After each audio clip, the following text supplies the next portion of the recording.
Весна Алексовска со децении се бори за подобрување на положбата на пациентите со ретки болести во Македонија. Од 7-годишна возраст и самата боледува од ретката болест ГОШЕ.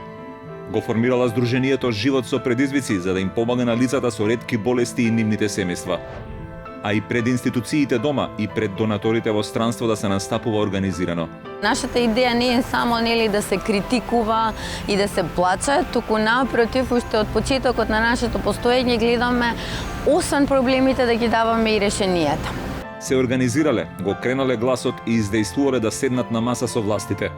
Весна и незиното здружение се доказ дека кога некоја борба е постојана и истрајна, резултатите полека, но сигурно ќе дојдат. Рецепт што може да се примени и за многу други прашања. Молчењето не решило ниту еден проблем.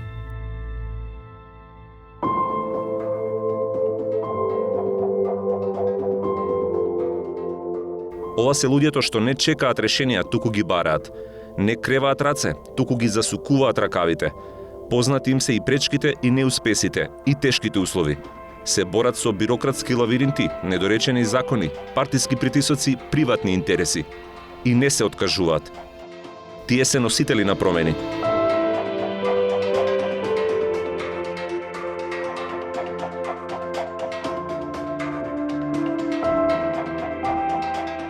Според најновите истражувања во светот има околу 300 милиони луѓе кои боледуваат од некоја од 7000 болести кои се дефинирани како ретки. Но не постои единствена бројка на пациенти во рамки на која некоја болест се смета за ретка. Една болест може да е ретка во една земја во светот, а во друга да е сосема вообичаена болест. Имаме европска класификација каде што викаат дека кога има 1 на 2000 во популација, тогаш е ретка болест. Во Македонија, во програмата за ретки болести, за сега имаат ставено дефиниција каде што до 20 пациенти од една болест ги сметаат за ретки за да се лечат во програмата за ретки болести.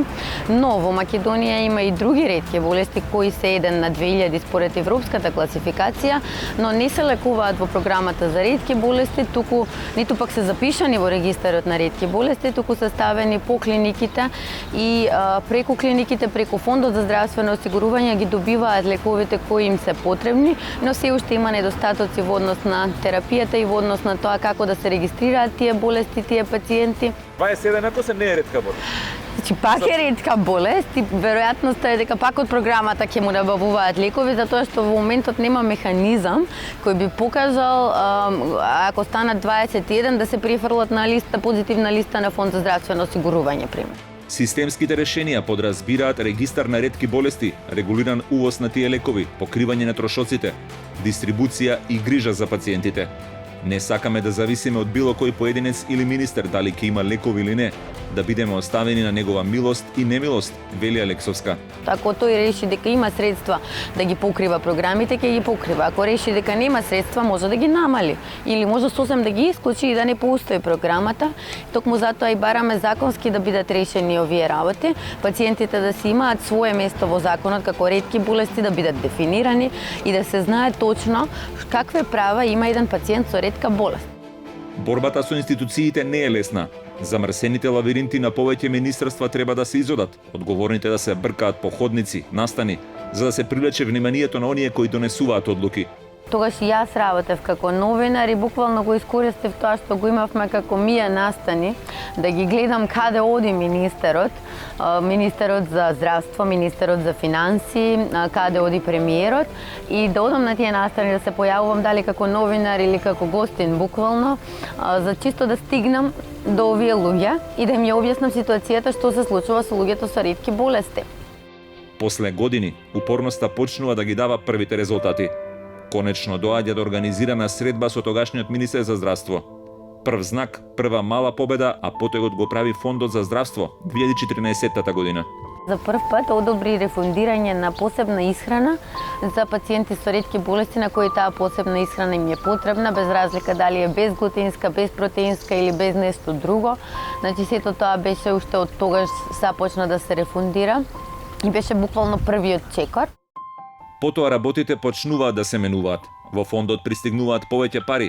Околу 100 пациенти почнуваат да се лекуваат со покривање на трошоците од страна на државата, а во 2015 се формира и регистарот за ретки болести. Регистарот буквално започна од самите здруженија.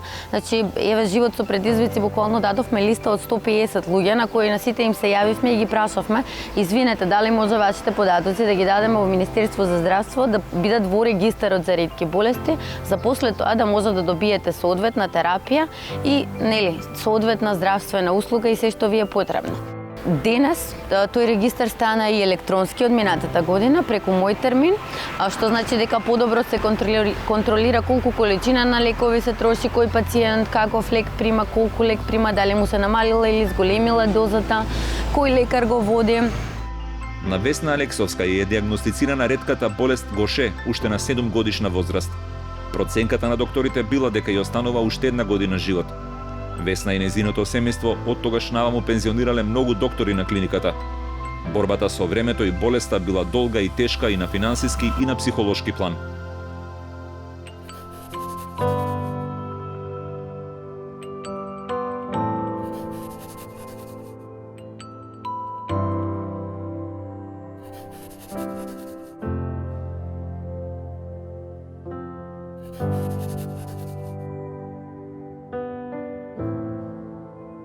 Тоа се случи, може да замислите, дури во 2010 година, значи од 91 диагноза, 2010 се добива терапија и тоа на преку хуманитарна програма, затоа што веќе тогаш бев критичен случај. Односно, ако некој ме гушнеше малку посилно, мене веќе ми се кршеа коските, што навистина беше непријатно и беше едно будење и за мене дека мора нешто да се направи во тој поглед дека не можам да живеам без терапијата.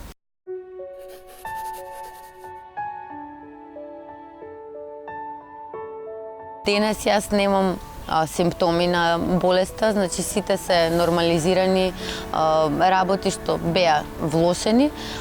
Јас можев да имам и дете и добив свое дете и имам семејство и работам и навистина тоа им го посакувам буквално на сите пациенти кои се соочуваат дали со ретка или со честа болест, да имаат соодветна терапија која ќе им даде еден, да речеме, нормален живот и понатаму тој живот да станува поквалитетен, да се подобрува со тоа што ќе ги подобруваме здравствените и социјалните услуги, затоа што тоа е начинот на кој може подобро да живееме.